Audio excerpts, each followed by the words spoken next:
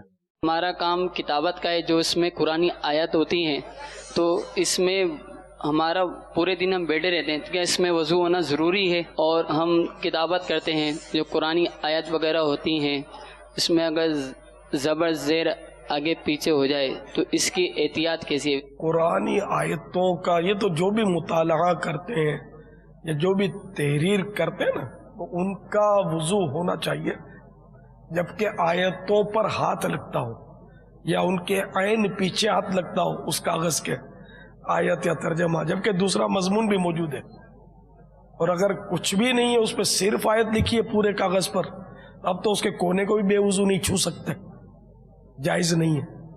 تو اس میں آپ دیکھ لیجئے کہ جب جب آیتوں کا کام کرنا ہو تو کم از کم اس وقت وضو کر لیا کریں اور با وضو لکھا کریں، انشاءاللہ ثواب ملے گا۔ آپ کو یوں لگے گا میرا اتنا وقت،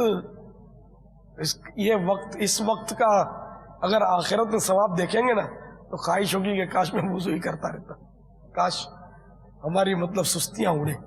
گپ مارنے میں تو کتنی دیر نکل جاتی ہے، ملاقاتی سے باتوں کرنے میں نکل جاتی ہے، وضو میں کتنی دیر لگ جاتی ہے آخر۔ وضو کا انتظام بھی ہونا چاہیے۔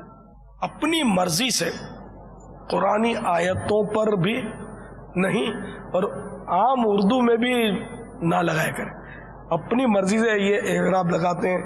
اب یہ بیچارے کوئی فن ادب کے ماہرین تو ہوتے نہیں ہیں، یہ بہت تجربہ ہے کہ غلط اعراب لگا دیتے ہیں، اس لیے وہ قرآنی آیتوں پر اعراب لگانے کی جہاں ضرورت ہے تو وہ قرآنی آیت دیکھ کر ہی لکھتے ہوں گے ظاہر ہے۔ تو اب یہ کہ اس میں جو اعراب قرآن کریم میں جو لکھے ہیں اعراب، اس کو دیکھ دیکھ کر جتنی اونچائی پر ہے اور جتنی اس کی سائز ہے اور جس حرف کے اوپر ہے یہ وہی لکھنا ہے۔ آگے پیچھے بہت کر دیتے ہیں، کتابت میں آگے پیچھے ہو جاتا ہے، کمپیوٹر میں بھی ہو جاتا ہے، اس سے معنی بعض اوقات کہاں کا کہاں نکل جاتا ہے، تلفظ ہی بدل جاتا ہے۔ تو یہ کاتب کو چاہیے کہ اس میں تھوڑی احتیاط کرے، پہلے تھوڑی دیر لگے، اللہ کا کلام ہے، یہ غلط نہ ہو جائے اپنی طرف سے۔ جو میں نے انداز بتایا نا اسی انداز سے کریں گے انشاءاللہ غلط نہیں ہوگا۔ کتابوں سے دیکھ کر نہیں ہے آیت، کتابوں کا ٹھکانہ ہوتا نہیں ہے۔ صلو علی الحبیب صلی اللہ تعالی علی محمد۔ امیر سنت اپنے رسائل کے بارے میں بھی اس طرح توجہ دلاتے ہیں کہ اس میں جو قرآنی آیات ہو یا کتابوں کے اندر جو قرآنی آیات ہو وہ قرآن سے پیش کر لی جائیں۔ کتابت میں غلطیاں ہو جاتی ہیں، آپ اس کی طرف توجہ دلاتے ہیں، اس میں پورا مطلب کاپی پیسٹ کر دیا جائے قرآن اور ترجمہ کنز الایمان، تاکہ اس طرح کے مسائل نہ ہوں، کتابت میں غلطیاں رہ جاتی ہیں۔ امیر سنت اس معاملے میں یوں احتیاط فرماتے ہیں۔ اور قرآن مجید فرقان حمید ہمارا موضوع ہے، نماز میں الٹا قرآن پاک پڑھنا کیسا؟ مدنی گلدستہ دیکھتے ہیں۔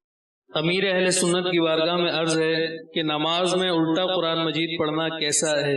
مکروہ تحریمی ہے۔ مثلاً پہلی رکعت میں سورہ فاتحہ کے بعد تبت والی سورت پڑھی اور دوسری میں اذا جاء نصر اللہ والی سورت پڑھی، تو یہ الٹا پڑھنا ہوا۔ کیا اس سے نماز واجب الاعادہ ہوگی؟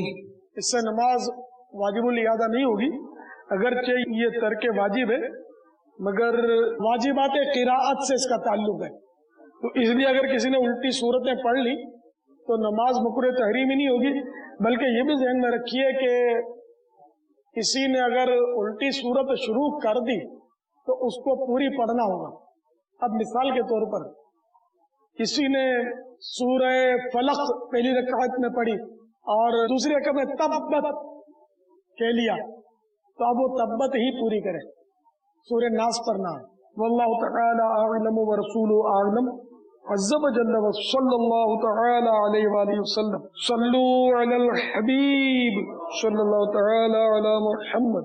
قرآن مجید فرقان حمید کس طرح پڑھنے کا ہمیں حکم ہے اور ہمیں کس طرح پڑھنا چاہیے، آئیے مدنی گلدستہ دیکھتے ہیں۔ یا سیدی، ٹھہر ٹھہر کر قرآن پڑھنے کا حکم ہے، تو اگر تراویح کے اندر ٹھہر ٹھہر کر قرآن پڑھیں گے اس سے نمازی تھک جائیں گے، تو کیا حفاظ تیز تیز قرآت جو کرتے ہیں تو یہ زیادہ مناسب نہیں؟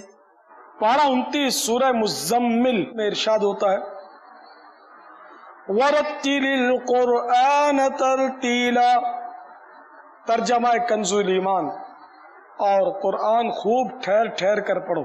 اس آیت مقدسہ کے تحت حضرت صدر الافاضل مولانا سید نعیم الدین مراد آبادی علیہ رحمۃ اللہ الہادی فرماتے ہیں رعایت وقوف اور ادائے مخارج کے ساتھ اور حروف کو مخارج کے ساتھ تاب امکان صحیح ادا کرنا نماز میں فرض ہے۔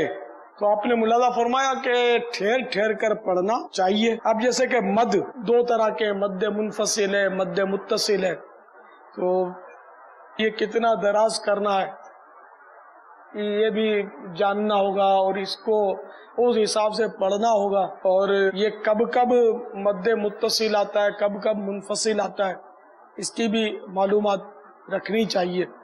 اور فرضوں میں ٹھہر ٹھہر کر قراءت کرے، تراویح میں متوسط ٹھہرنا، تو اس میں بھی متوسط، اور رات کے نوافل میں جلد پڑھے، مگر اس میں بھی حروف اور مخارج اور یہ تو سب ادا کرنے کرنے۔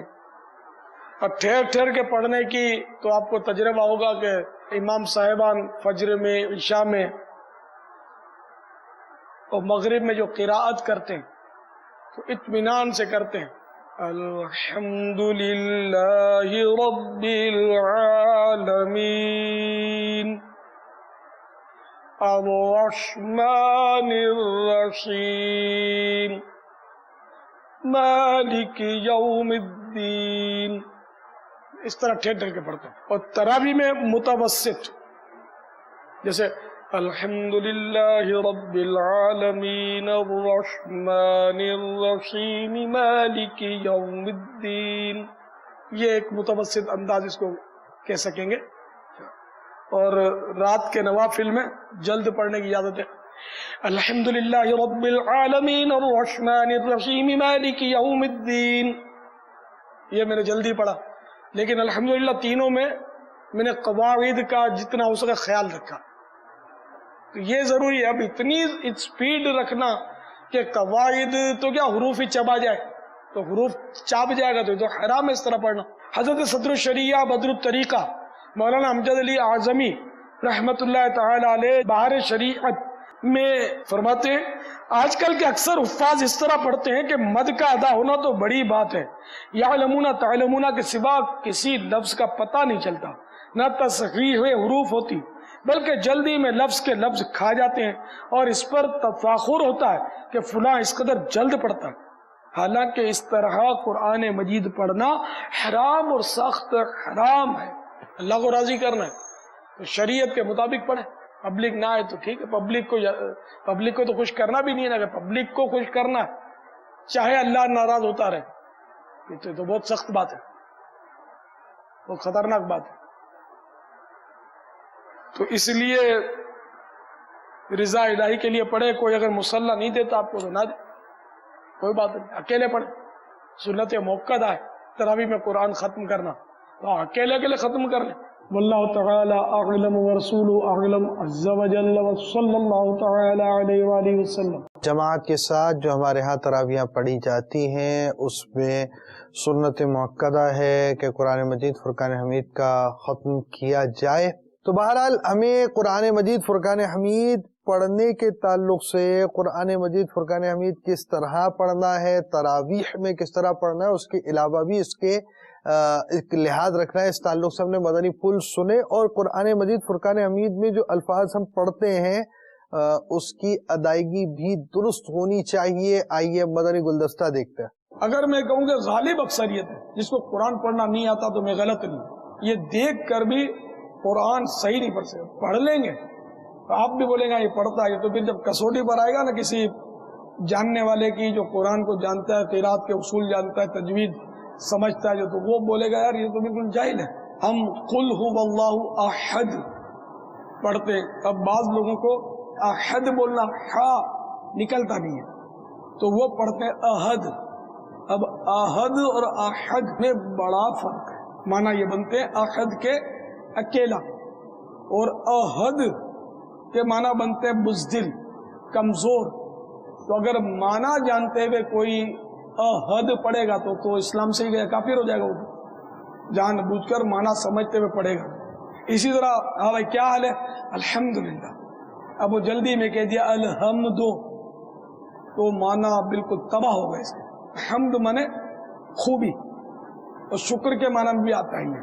الحمدللہ کے معنی یہ کہ تمام خوبیاں اللہ کے لیے, اور حمد جیسے ہمارے حمد پڑھتے ہیں عام طور پہ, خصوصاً ہماری برادری جو ہے نا, میمن برادری, گجراتی برادری, ان سے احا نہیں نکلتا. تو احد کو بھی معاذ اللہ احد پڑھتے ہیں, ایک تعداد ہے. الحمد کو بھی الحمد پڑھتے ہیں. تو حمد مانے خوبی, جبکہ حمد مانے دھیمی آگ. اب جیسے ہمارے حاجی صاحب بولنے کی ہم زحمت نہیں کرتے, حاجی بولتے ہیں, حاجی صاحب. حاجی اور حاجی میں بڑا فرق ہے, دونوں عربی لفظ ہیں. حاجی یعنی حج کرنے والا, اور حاجی کے معنی ہے حجو کرنے والا, مذمت کرنے والا. قل هو اللہ احد, قل دو نقطے والا قاف, قل کے معنی کہہ دے, اور کل معنی کھا لے, کلو کھاؤ, وشربو اور پیو, قالو دو نقطے والی قاف, قالو یعنی انہوں نے کہا, کالو یہ ڈنڈی والے کاف سے, کالو انہوں نے ناپا. علیم یہ اللہ کی صفت ہے, علیم جاننے والا. اور علیم الف سے اگر بولیں گے علیم تو اس کے معنی ہوں گے دردناک. تو یہ عذاب کے ساتھ آتا ہے, عذاب علیم. اور اللہ تعالیٰ کے لیے آئے گا علیم بذات الصدور, وہ سینوں کے حال جاننے والا. وانحر یعنی اور قربانی کر, یہ سورہ کوثر میں فصل لربک وانحر, نماز پڑھ اور قربانی کر. وانحر یعنی اور جھڑک, یہ سورہ دوحہ میں یہ لفظ آتا ہے. وَأَمَّا السَّائِلَ فَلَا تَنْهَرْ, اس کے لیے وہ ہا آئے گی. اور قربانی میں جب یہ وانحر پڑھا جائے گا تو اس میں وہ ہا جو حلوے میں ہا لکھی ہوتی وہ آئے گی. عین سے عمل, عمل مانے کام, اے اللہ ہمارے عمل اچھے ہو جائیں. اور الف سے عمل, عمل مانے امید. اظہار, دعا سے اظہار انہیں ظاہر ہونا, اور اظہار زا سے آگ سلگانا, پھول کھلنا. ظاہر مانے دکھنا, نظر آنا, ظاہر ہونا, ظاہر. اور ایک ہوتا زا سے ظاہر, اس کے معنی روشن. حامی, حامی کے معنی حمایتی, حمایت کرنے والا, مدد کرنے والا, ساتھ دینے والا. اور حامی, ہا سے حامی یعنی ہاں کرنا. وہ نہیں بولتا حامی بھر لی, حامی بھر لی نہیں ہے, حامی بھر لی یعنی ہاں کہا. شہداء جیسے کہ شہداء کربلا, اس کو وہ ہاں کو زبر نہیں پڑتے, شہداء کربلا, بہت غلط ہو گیا بالکل, یعنی کہ وہ بیڑا غرق ہو گیا الفاظ کا. شہداء مانے شہید کی جمع, اور شہداء یعنی لچا بدماش کو کہتے ہیں. مستور جس میں تے ہوتا ہے, مستور تو اس کے معنی چھپا ہوا. اور مستور جس میں ہم اردو میں توئی بولتے ہیں, انہیں ستر کیا گیا, مستور بالا اوپر لکھا ہوا. مذلت یعنی ذلت, رسوائی, خواری. مذلت زے سے یعنی پھسلنے کی جگہ. ہمارے مرید کو بھی بعض لوگ مرید بولتے ہیں, خاص کر یہ پنجابی جو ہے نا, یہ زیر کو زبر بہت کر دیتے ہیں. جیسے مرشد کو مرشد بولتے ہیں, محسن کو محسن بولتے ہیں, عالم کو عالم بولتے ہیں, مرید کو مرید بولتے ہیں. تو مرید اور مرید میں بڑا فرق ہے. مرید کے معنی ہے ارادہ کرنے والا,